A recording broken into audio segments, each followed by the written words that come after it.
नमस्कार, हमर छत्तीसगढ़ आप देख रहे हैं। आपके साथ मैं हूं अंशिका पाठक। मैं हूं आपके साथ ऋतु ज्ञानवानी। हमर छत्तीसगढ़ में सबसे पहली बात कांकेर से बड़ी खबर की पुलिस और नक्सलियों के बीच मुठभेड़ की खबर मिल रही है। बता दें, आमा बेड़ा के जंगल में मुठभेड़ चल रही है। सर्चिंग पार्टी अभी भी जंगल में मौजूद है। एसडीपीओ अमर सिद्धार ने इसकी पुष्टि भी की है। बता दें, नक्सलियों और जवानों के बीच की मुठभेड़ की खबरें लगातार सामने आ रही हैं। ये भी आपको बता रहे हैं, तस्वीरें भी हम आपको दिखाएंगे कि आखिर कहां कैसी तस्वीर देखने को मिली। कांकेर की अभी हम बात कर रहे हैं, जहां पर पुलिस और नक्सलियों के बीच मुठभेड़ हुई। आमा बोड़ा के जंगल में ये मुठभेड़ चल रही है।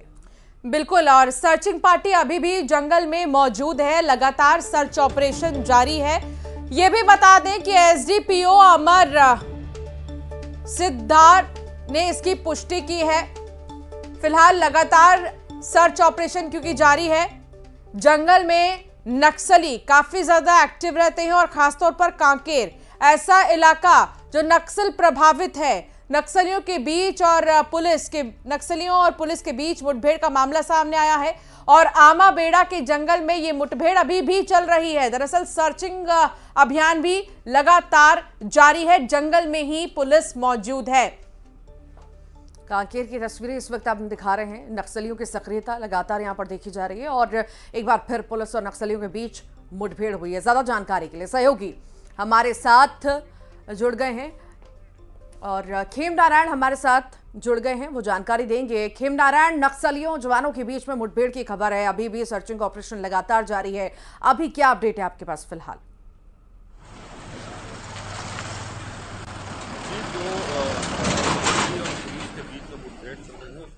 अब तक की जो खबर निकलकर सामने आई है, अभी भी जो है जो आमा बेड़ा के जो जंगल है वहां पर जो सर्चिंग अभियान के लिए निकले हुए जो जवान है, डीआरजी के जवान है, बीएसएफ के जो जवान है, वो अंदर जंगल में नक्सलियों के साथ मुठभेड़ की खबर आई हुई है और अभी भी जो है सर्चिंग पार्टी जो है जंगल के अंदर अपना अभियान जारी रखे हुए है और इसी बीच जो है नक्सलियों और पुलिस के बीच जो मुठभेड़ हुई है वो अभी भी वहां पर जारी है, क्योंकि अभी सर्चिंग पार्टी वहां से बाहर निकल कर नहीं आई है और जब सर्चिंग पार्टी बाहर निकल कर आएगी तब पूरे मामले की जानकारी होगी। जी ठीक है खेम नारायण, बने रहिए आप, आगे भी आपसे जानकारी लेंगे। अगली खबर भी कांकेर से ही है। नक्सलियों ने एक ग्रामीण की हत्या कर दी है। सूरजगढ़ खनन परियोजना में दलाली करने का आरोप लगाया है। बता दें, छत्तीसगढ़ महाराष्ट्र की सीमा पर घटना को अंजाम दिया गया है। जांबिया का रहने वाला है मृतक लालसू वेदला। गढ़चिरौली के एटापल्ली थाना क्षेत्र का ये मामला आपको बता रहे हैं, जहां पर हत्या हुई है ग्रामीण की। जांबिया का रहने वाला था मृतक लालसू वेदला। कांकेर की हम बात कर रहे हैं। नक्सलियों ने एक ग्रामीण की हत्या कर दी है। सूरजगढ़ खनन परियोजना में दलाली करने का दरअसल इस पर आरोप लगाया गया। छत्तीसगढ़ महाराष्ट्र सीमा पर इस घटना को अंजाम भी दिया गया। इससे पहले ही हमने आपको बताया किस तरीके से नक्सली जंगलों में सतर्क है, सक्रिय है, जिसको देखते हुए पुलिस का सर्चिंग ऑपरेशन जारी है। पुलिस भी इस वक्त जंगल में ही मौजूद है। पुलिस और नक्सलियों के बीच मुठभेड़ जारी है। लेकिन कांकेर से ही खबर ये कि नक्सलियों ने एक ग्रामीण की हत्या कर दी है। सूरजगढ़ खनन परियोजना में दलाली करने का आरोप लगाया है। छत्तीसगढ़ महाराष्ट्र सीमा पर इस घटना को अंजाम दिया गया है। आपको ये भी बता दें कि जांबिया का मृतक लालसू रहने वाला बताया जा रहा है। गढ़चिरौली के एटापल्ली थाना क्षेत्र का ये पूरा मामला। हालांकि पुलिस लगातार सर्च ऑपरेशन में जुटी है। सर्च अभियान लगातार पुलिस का जारी है। एक तरफ नक्सली जो कि तमाम हमलों से बाज नहीं आ रहे, तो दूसरी तरफ हत्या भी की गई है। नक्सलियों ने एक ग्रामीण की हत्या कर दी है और इस हत्या को लेकर भी लगातार जांच हो रही है। अभी तो ग्रामीण की हत्या, ऐसी कई सारी तस्वीरें हम देखते हैं जहां पर शक के आधार पर नक्सलियों द्वारा कई सारे ग्रामीणों पर अटैक किया जाता है, उनको मौत के घाट उतार दिया जाता है, हत्याएं होती हैं और कुछ ऐसी तस्वीर कांकेर से भी हमें देखने को मिली है। खेम नारायण संवाददाता लगातार जुड़े हुए। खेम नारायण, क्या जानकारी मिल रही है? नक्सलियों ने ग्रामीण की हत्या कर दी, कहां का रहने वाला था और किस तरीके से इस पूरी वारदात को लेकर अब जांच हो रही है?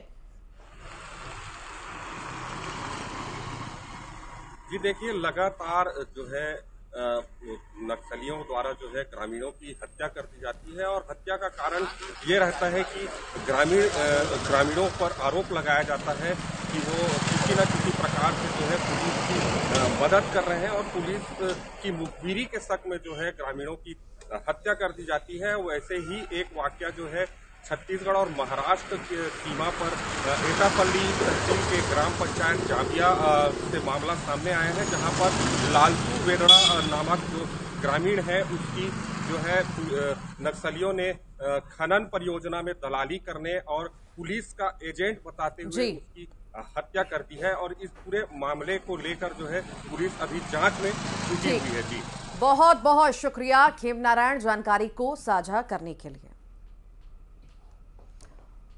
आगे बढ़ेंगे और बात करेंगे नारायणपुर से बड़ी खबर की। आईईडी की चपेट में 2 मजदूर आए हैं। इलाज के दौरान दोनों की मौत की खबर मिल रही है। आमदई माइंस में काम करने दरअसल ये मजदूर जा रहे थे। नक्सलियों ने आईईडी लगाया था, जवानों को नुकसान पहुंचाने के लिए ये आईईडी लगाया गया था, लेकिन अफसोस 3 मजदूर इसकी चपेट में आ गए और उनकी मौत हो गई है।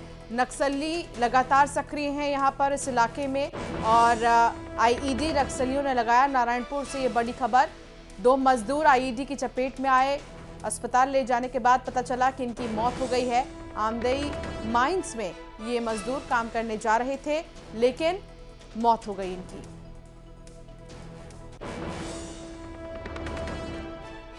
सुबह निक्को माइंस ड्यूटी के लिए निक्को के मजदूर और उनके जो वर्कर्स हैं वो निकले हुए थे और उसी दौरान ही जो निक्को के 3 मजदूर एक जगह ड्यूटी लगी हुई थी, जिसमें लाड़ी में आईडी ब्लास्ट हुआ।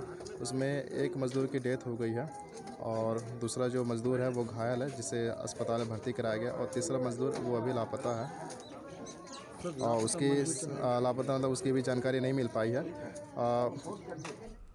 अगली खबर रायपुर से है, जहां काउंटिंग से पहले बीजेपी ने बड़ा आरोप लगाया है। मॉक पोलिंग के डाटा को मतदान में जोड़ने का आरोप लगाया।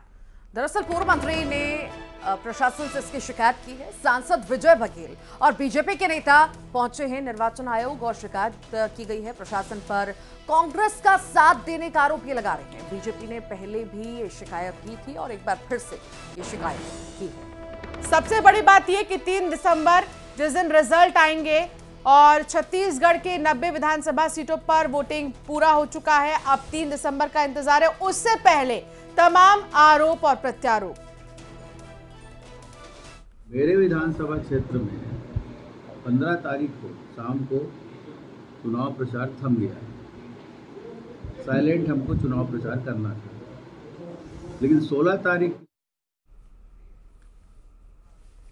रायपुर से एक और बड़ी खबर की हम बात करेंगे। बीजेपी केंद्रीय नेतृत्व ने चुनाव की समीक्षा रिपोर्ट मांगी है। विधानसभा वार ये रिपोर्ट संगठन तैयार कर रहा है। चुनाव में भीतरघात करने वालों पर कार्रवाई होगी और अब इसकी रिपोर्ट भी मांगी गई है।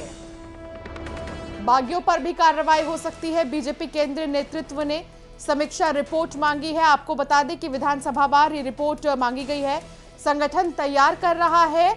चुनाव में भीतरघात करने वालों पर कार्रवाई होगी। हालांकि इससे पहले कांग्रेस खेमे से भी ये खबर सामने आ चुकी है, जहां कांग्रेस ने इस लिस्ट को तैयार करवाया था। जो भीतरघाती है उनको बाहर का रास्ता दिखाने के लिए लिस्ट तैयार की गई थी और अब बीजेपी भी पीछे नहीं है। बीजेपी ने भी अब समीक्षा रिपोर्ट केंद्रीय नेतृत्व के पास तैयार करने की बातें की जा रही हैं। तमाम जो जिलाध्यक्ष है, तमाम राष्ट्रीय अध्यक्ष हैं, वो मिलकर एक रिपोर्ट तैयार करेंगे। उन लोगों के नाम का लिस्ट बनाएंगे जो लोग पार्टी विरोधी गतिविधियों में शामिल हैं और विधानसभा चुनाव के प्रचार प्रसार में जो साथ में नहीं पाए गए हैं पार्टी के, उनके नामों का एक लिस्ट तैयार किया जाएगा और फिर जाकर एक्शन लिया जाएगा। तो केंद्रीय नेतृत्व ने चुनाव की समीक्षा रिपोर्ट मांगी है। बता दें भीतरघात लगातार हम देख रहे हैं और देखिए ये कोई पहली तस्वीर नहीं है। चुनाव से पहले भी कईयों पर कार्रवाई हुई और कई नेताओं को हटा दिया गया, बाहर का रास्ता दिखा दिया गया।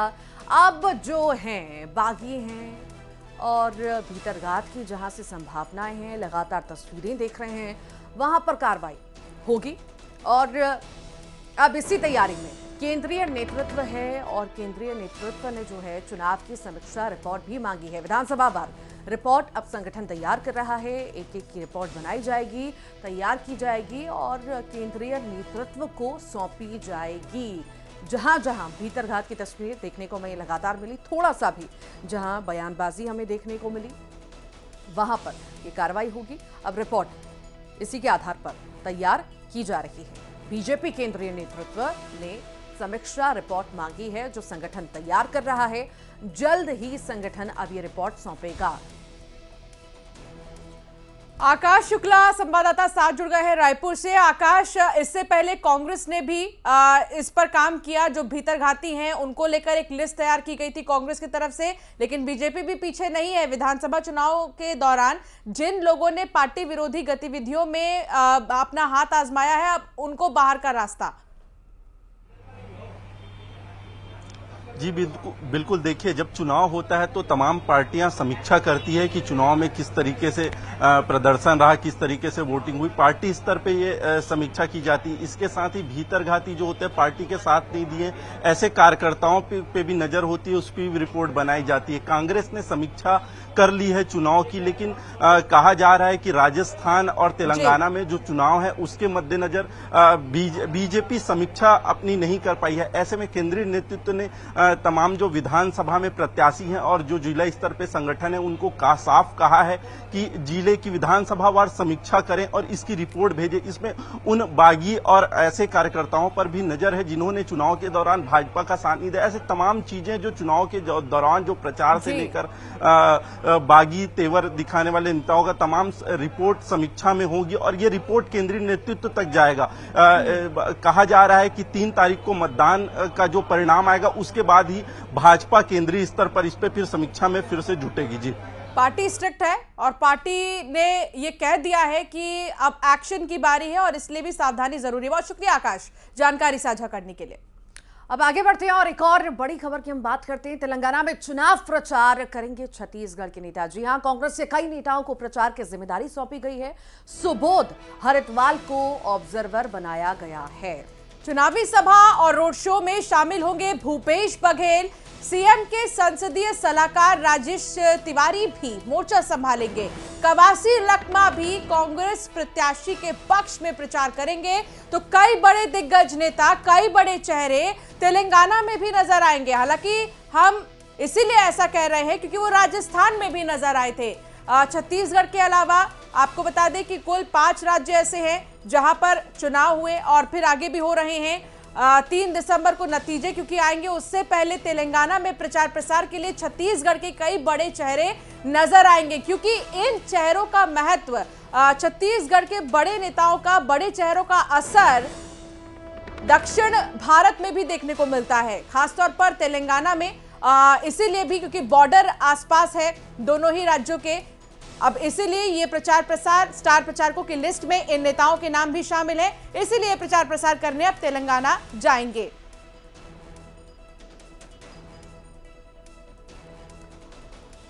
तो इसी पर ज्यादा जानकारी के लिए सहयोगी ममता लांजेवार हमारे साथ जुड़ गई हैं। तो ममता, अब ये माने मध्य प्रदेश छत्तीसगढ़ के बाद अब पूरा जोर लगाने की तैयारी में है और अब ये पूरा जोर जो है तेलंगाना में लगाया जाएगा। क्या लगता है इन चेहरों से कितना फर्क पड़ेगा तेलंगाना में, क्योंकि तेलंगाना पूरा अलग तरह का स्टेट है। राजस्थान, मध्य प्रदेश, छत्तीसगढ़ की हम बात करें तो यहाँ से पूरी अलग वहाँ की दिशा नजर आती है।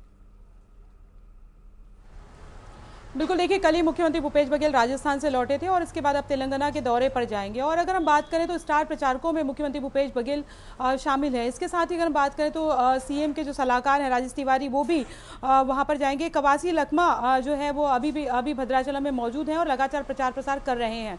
तो अगर हम बात करें तो कहीं ना कहीं पूरी ताकत झोंकने की कोशिश कर रही है एआईसीसी और अलग अलग जैसे लीडर्स की जिम्मेदार जो जिम्मेदारी सौंपी जाती है।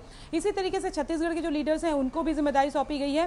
मुख्यमंत्री भूपेश बघेल जो है वो वहाँ जाकर तेलंगाना में खासतौर पर ये बताएंगे कि यहाँ पर छत्तीसगढ़ में किसानों के लिए कांग्रेस की सरकार ने क्या किया है, घोषणाएं क्या है, इस विधानसभा चुनाव के लिए किस तरह की घोषणाएं की गई हैं, पिछले विधानसभा चुनाव में जो घोषणाएं की गई थी उसको किस तरह से पूरा किया गया है, किसानों की कर्ज माफी की चाहे बात की जाए या छत्तीसगढ़ से शुरुआत हुई कि केजी से पीजी तक की जो एजुकेशन है वो फ्री होगी, महिलाओं को गृह लक्ष्मी योजना के तहत जो 15,000 रुपए जो सालाना दिए जाएंगे, ये तमाम योजनाएं हैं जिनको लेकर वो वहाँ पर बताएंगे। बेरोजगारी भत्ता को लेकर बताएंगे। तो कहीं ना कहीं जब एक राज्य में किसी पार्टी की सरकार होती है और उस राज्य के लीडर जाके बताते हैं कि हमने ये कहा है, तो कहीं ना कहीं वहाँ के किसान जो है वो कहीं ना कहीं प्रभावित होते हैं। छत्तीसगढ़ मॉडल कुल माने यहाँ पर ममता छत्तीसगढ़ मॉडल को लेकर जाके वहां पर दिखाने की तैयारी में अब कांग्रेस है। भूपेश बघेल पर स्थितियां पूरी अलग हैं तेलंगाना की। इतना आसान नहीं होगा, पर अच्छी बात है कांग्रेस कॉन्फिडेंस में। बहुत शुक्रिया जानकारी को साझा करने के लिए। रायपुर में ईवीएम की निगरानी पर कांग्रेस प्रवक्ता धनंजय ठाकुर ने कहा कि स्ट्रांग रूम के बाहर कांग्रेस कार्यकर्ता तैनात हैं और पूरे 33 जिला मुख्यालय में ईवीएम की सुरक्षा कांग्रेस कार्यकर्ता कर रहे हैं। हालांकि ईवीएम की निगरानी के लिए राज्य स्तरीय टीम का गठन किया गया है। आपको बता दें कि प्रशासनिक अधिकारियों के अलावा स्ट्रांग रूम में किसी को भी जाने की अनुमति नहीं है। उस स्ट्रांग रूम की लगातार निगरानी की जा रही है। जिला संगठन सतत मॉनिटरिंग कर रही है। वहां पे पदाधिकारियों की ड्यूटी लगाई गई है। प्रदेश स्तर पर भी स्ट्रांग रूम की निगरानी की जा रही है। कंट्रोल रूम के माध्यम से सभी गतिविधियों पर निगरानी रखी गई है और लगातार जानकारी इकट्ठा की जा रही है और कांग्रेस में मतगणना की भी तैयारी की जा रही है।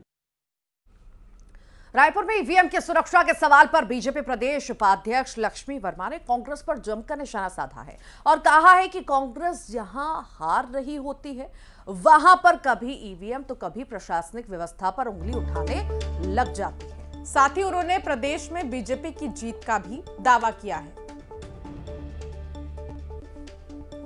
भारतीय जनता पार्टी हर मंडल स्तर पे अपने कार्यकर्ताओं के साथ जो चुनाव संयोजक है, चुनाव के संचालक हैं और प्रमुख लोगों को भी मंडल में भेजा जा रहा है और उसके माध्यम से समीक्षा की है। निश्चित रूप से भारतीय जनता पार्टी सरकार में आ रही है और हम छत्तीसगढ़ में सरकार बनाएंगे। रही बात चुनाव में बहुत से कार्यकर्ताएं जो है, मुझे लगता है कि पार्टी में सभी कार्यकर्ताओं ने काम किया है मिलजुल के और बहुत अच्छा रिजल्ट आएगा। कोरबा में बीजेपी कार्यकर्ताओं ने उत्तरकाशी टनल हादसे में फंसे मजदूरों के लिए प्रार्थना की। साथ ही हनुमान मंदिर में दिया जलाकर उनके टनल से सकुशल बाहर निकलने की कामना की।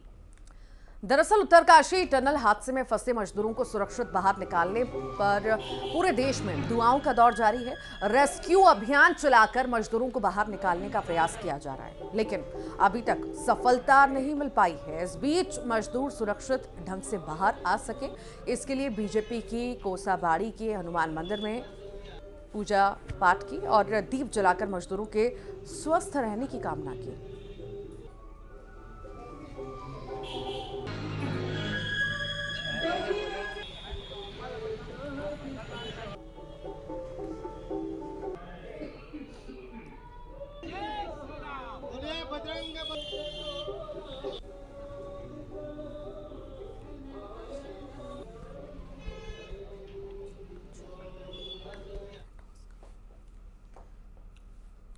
और चलिए एक नजर डालेंगे खबरों के 2020 पर।